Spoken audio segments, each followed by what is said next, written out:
Folks, do you ever take time off from the busy world and just sit in front of the fire? You know what? Good times and old friends. Put your dick away, Walter.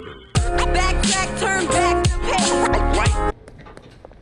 Let me ask you a question. Have you ever offered someone your own miracle later supplied more of it, and immediately after, you're having to gun them down as presumably they're trying to capture and farm you for it? Yes? Well, me too. Continuing on from our journey to get the entire town addicted to drugs, I was in the midst of turning the bungalow into a new HQ. I had also come to a few miraculous revelations. Wait, to add even more, I only just realized that the grabber is a product I had unlocked levels ago that makes it stupendously easy to pitch it up. Fuck. The mixing station V2 fixes all of these problems. Now that the bungalow was looking like a fully functional production factory, it needed some stock. I bought hundreds of ingredients to get this factory up and running. For some context, I, a skinny fat, obsessive compulsive, am playing this game without any friends.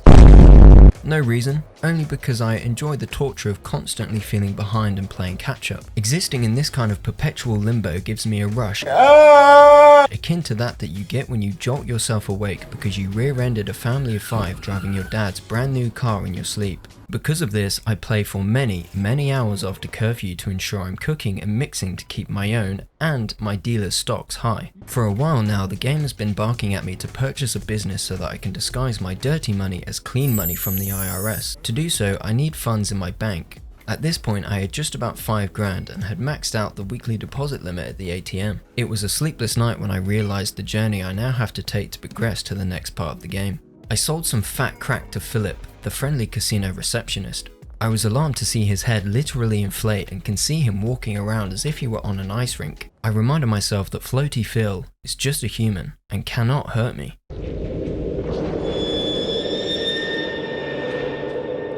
But would you like to know who can? The fucking police. I skated past one night on my way to start some perfectly legal activities to be spotted and wanted. I found refuge in my old flat surrounded by copious amounts of perfectly legal paraphernalia. The police barged down my door with their tasers out. You know What the fuck is this piece of shit?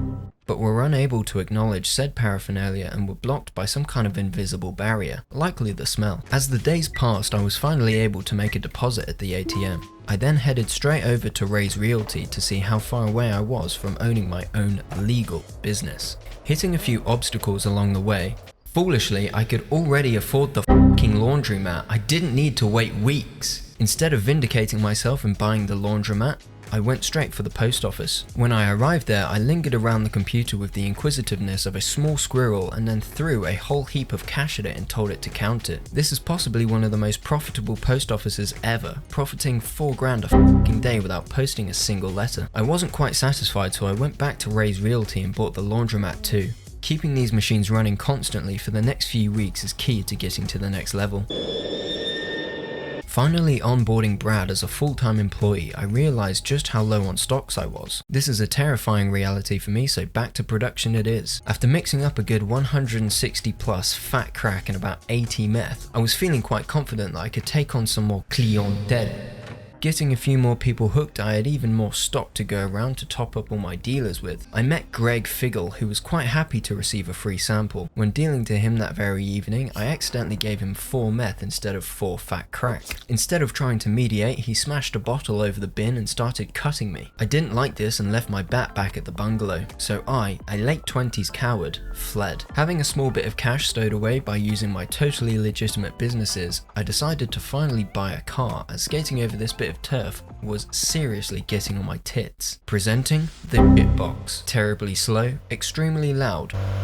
But the real selling point is it has inventory space, which the skateboard does not. Consequently, I was running dangerously short on bank funds and quickly got distracted waiting for my laundry to finish and picked up some litter. None other than Mick Lubbin, one of our OG customers, came demanding some drugs. I hated seeing him this way. I'm sorry Mick, but this is for your own good.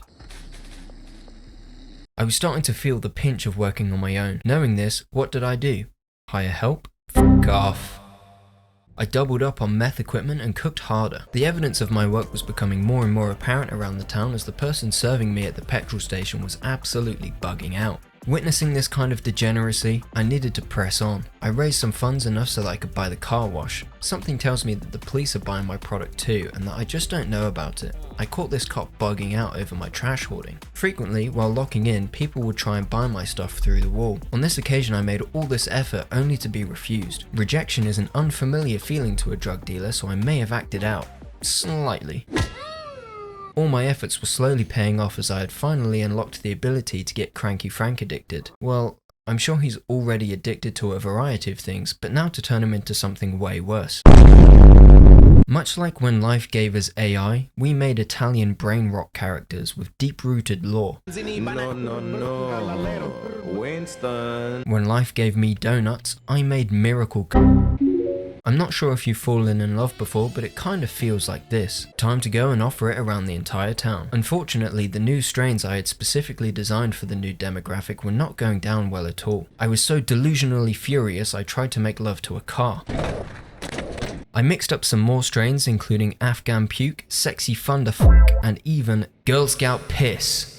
I managed to secure Mac before noticing I had enough to buy the warehouse. This shit just got very, very good. I immediately packed everything in the motel room and slammed it into the warehouse. I carefully dismantled everything in the bungalow too and transferred it over using the shitbox. It was a very sad moment dismantling the flat above the Chinese restaurant. I had spent a good 30 hours of my life in there. After packing everything up, I took a moment. Anyway, Looking around the new warehouse, I didn't want to make use of the obvious huge space in the middle just yet. I was saving that for other late game features. So I took the racks and tried organizing them in the top corners of the warehouse. After organizing the chemistry stations, lab ovens, mixing machines and packing stations, I bought a cauldron and brick press despite being nowhere near unlocking coke seeds. I then took a hit of the blunt because that was a long day. The next morning consisted of topping up dealers' inventories and stealing their hard-earned cash. Back to cooking. I bought a few more racks too, which, spoiler alert, never get used. A display case also made its way into my basket, which held my bloodied up baseball bat. Graduating to the next level of high quality pseudo, I didn't just buy 10, I bought a good 100, just to be safe. I was going to need higher quality as my current stuff seemed to make Cranky Frank want to mimic a half pipe. One of the more trippy glitches of this game is when a customer comes to you demanding sweet release, just as you're getting into the box. Oh my god! Oh my god, no way.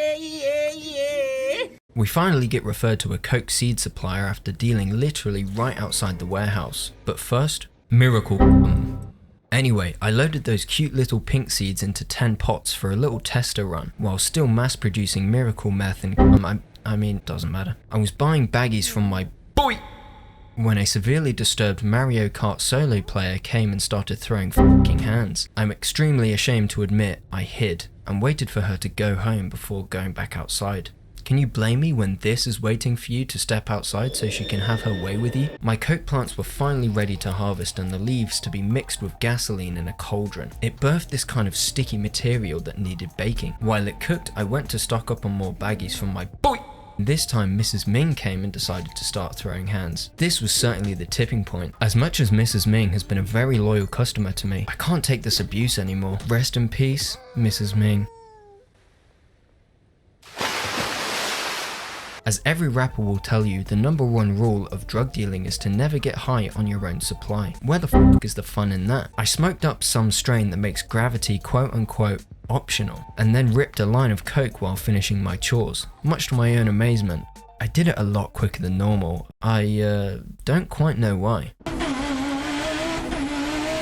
Coke is a much higher value product than anything else I have available, so it was most certainly time to double down on it. It wasn't only me excited about this, but my box was too. Up to this point, we have got all of Northtown, Westville, Downtown, and most of the people in the docks addicted. With only the dealer left to unlock, I focused a bit more on my products and started a new batch of Miracle. In an effort to acquire the copious amounts of iodine, energy drink, flu medicine, horse and donuts it takes to produce such an irresistible strain, my box was illegally stopped and frisked, where they didn't hesitate to place me immediately under arrest. I'd rather die than go back to prison. Fuck. Having just unlocked Jane as a dealer and knocking the fuck out of whoever this guy is, the docks is now complete. The game puts a slower to progression here as the difference between unlocking new areas is now 10 levels over the previous 5. So now is a better time than ever to attempt some of the game achievements. One such achievement is Indian Dealer, where you sell a product and then instantly pickpocket it back. I tried this twice to no success. The rush of just messing around in the town instead of working until my ears bled during the day was one I'd like to become more acquainted with. I spoke to Manny and hired a botanist and a chemist to try out this whole employment thing. While I let that one marinate, I ran into an issue where Mick was supposed to be behind Taco Ticklers. Confused, I looked for him to find him glitching out. Once he stopped tripping, I threw a bin at his face to punish him for his lateness. This sparked a brawl that he did not win. In the same evening, I didn't actually have enough meth to fulfill all the orders, so... The employment thing was going really well, so I hired 2 more and assigned them to their graveyards. Given that each botanist can only tend to a maximum of 8 pots at a time, some serious reorganizing needed to take place. While planning this, I shadowed one of my employees to see how genuinely moronic they are. This guy trimmed the leaves, puts them in the cauldron, then fucks off for a Sunday stroll. What the fuck is bro doing? Heading back into the warehouse, I got searched again. No officer. This horse farm is for, medical purposes. One small, let's say, reservation I have with employing people is that I actually have to make them work. Take this chemist for example. Stood, doing sweet cool. I skated into him to see if he liked that, but my efforts were in vain. I instead opted for a more hands-on approach. A day or so later, I caught him on some kind of hunger strike again. After trying to reason with him, I, washed my hands of him. If you ever catch yourself spending about 90 real-life minutes cooking virtual meth and mixing miracle so that you can fulfill virtual orders the following in-game day, stop. Go outside. Take off your shoes and socks and touch some grass. Alternatively, go to your local library and recruit some friends to play with you because holy fuck was this a slog. During this time though, I expanded the operation again, adding more coke plants and staff. Since I no longer had to give myself a hernia, I gave more instructions to the staff to increase the volume and quality of the coke. Why, you ask? Because here at Themistokles we deal in perfection, where we strive to break the barriers of games, all while slaving away for shareholder value. I'm writing the script knowing that I'll edit it to fade away, so like why the fuck am I still typing? I'm not much of an explorer, but I did make a miraculous discovery. It's near impossible to inflict death upon oneself in this game besides blowing up in a meth lab explosion. However, I found a way around this. Simply go to swing your bat and just before switch to third person view. You may find that you hit yourself. Simply amazing. I tried it with my bare fists too, but this did not work. Clearly, I cannot punch hard enough. I've been working on a small rubbish mountain with all the leftover fertilizer bottles from the coke manufacturing. Remember back in episode 1 when I tried to fill a cash for trash bin manually? Well, I did that again because there's an achievement for processing 500 bits of litter. Truly an achievement worth framing. With stocks relatively high, dealers' inventories looking healthy, it was time to confirm easily one of this channel's greatest achievements to date. Buying Taco Ticklers. I had a look around and realized it could take more cash than I actually had. Buying room for expansion without actually having anything to expand into it drove me literally insane. It had taken me all this time to realize the pawn shop was a functional game feature that allows the player to sell items no longer needed to make lub in. Me, a it's 5 o'clock somewhere kind of person, would always just use the discard feature. What a f***ing joke. Nonetheless, I gave it a go and tried selling McLub in 2 old chemistry stations which I bought for 3.2k and only used it to cook about enough meth to intoxicate a small country for about 2 weeks. McLubbin offered 600. Outraged, I countered with 800. After due consideration, he reevaluates and offers 610. This man is a f***ing clown. Further outraged and slowly feeling anger coursing through my veins, I go all the way up to 1010. In doing so, it seems I've also raised Mick's temper as he says, "That ain't gonna work for me, buddy."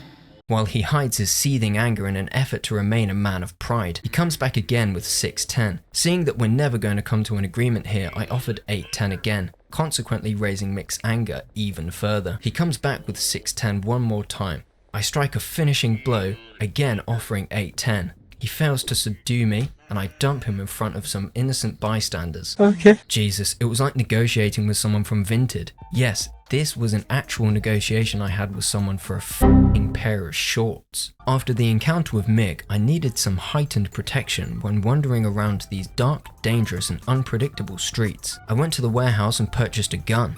Wow, a gun! By mistake, I accidentally aimed it at the vendor who, instead of acknowledging that I'm new when it comes to firearms, straight up pulled a knife on me. I had no option other than to completely sedate him with lead. Don't worry though, a day passed and we're friends again. I can't say the same for McLovin though, who, after accepting over 1200 for the chemistry stations, seems to be living in a state of perpetual fear of me. With the next passing day came the level up to block boss, unlocking the suburbia area for us to conquer. Hey Jeremy, would you like to try some of my miracle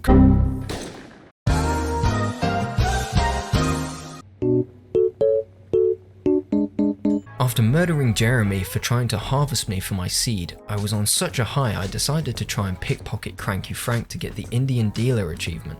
To those that have also done this, conquering the rest of suburbia was proving quite difficult as I was being rejected in a fashion similar to all those girls I used to DM. In addition, the products I was selling weren't quite up to suburban standards, so I switched the product availability over to just coke and continued to produce meth for my dealers. When laundering through taco ticklers one night, I was shocked to see Cranky Frank in there mindlessly waiting. I assumed for me so he could exact his revenge after I pickpocketed him. As if it were instinct, I shot him and stored him in the back rooms. This new persona of drug dealer I had morphed into required a step up in style. I bought the most expensive car because I simply didn't know what else to do with all the money. With such arrogance comes a new lack of tolerance for rejection.